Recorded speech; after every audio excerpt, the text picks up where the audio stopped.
چې کوم سړی نشه کوي د دوست و پکې لاس وي، چې کوم سړی غلط ګرځي د دوست و پکې لاس وي. زما تقریبا 15 کاله په یونیورسټۍ کې وشو، تر نن ورځې پورې یو پلار مال نه دی راغلی چې زما دا زوی د یونیورسټۍ ته راځي او که نه راځي.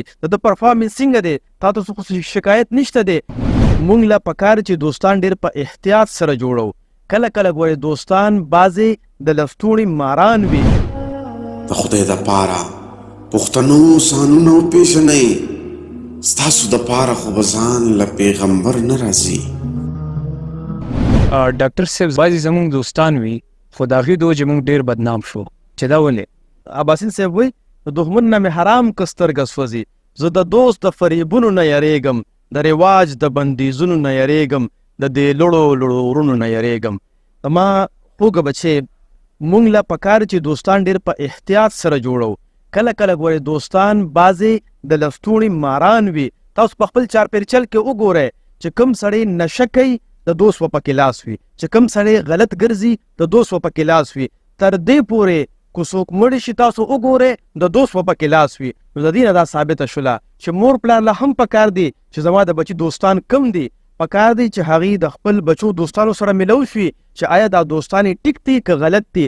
نن که تاسو وګورئ زموږ غټه المیه دا ده، مونږ د خپلو بچو تپوس نه کوو چې زما دا بچي یونیورسټۍ ته ځي، کالج ته ځي، سکول ته ځي، د چا سره کینی پاسي، د دوستان څنګه دي، او دی چې هله لاړ شي هلته نو آیا زه یو سره استاد سره ملو شوی یم؟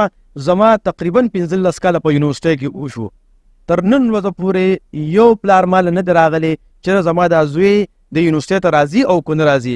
د پرفارمنس څنګه دی، تا ته خو شکایت نشته دی.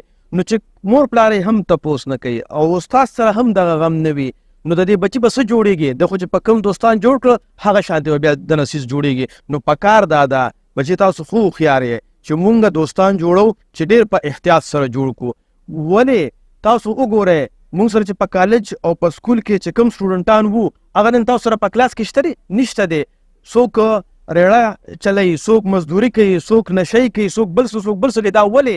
هغې د غلط ماحول نه اثر واخیسته، غلطو دوستانو نن غلط ځایونو ته ورسېدل. نو تاسو خدای پاک یو مقدره کړې ده چې یونیورسټۍ ته راغلی یې، داسې ستاسو دوستانو ملګري چې به یونیورسټۍ ته نه راغلی. خو که تاسو غلط دوستانو سره وګرځېدی کیدای شي تاسو د سبق نه هم لاس ووینځئ، د خپل ژوند نه هم لاس ووینځئ.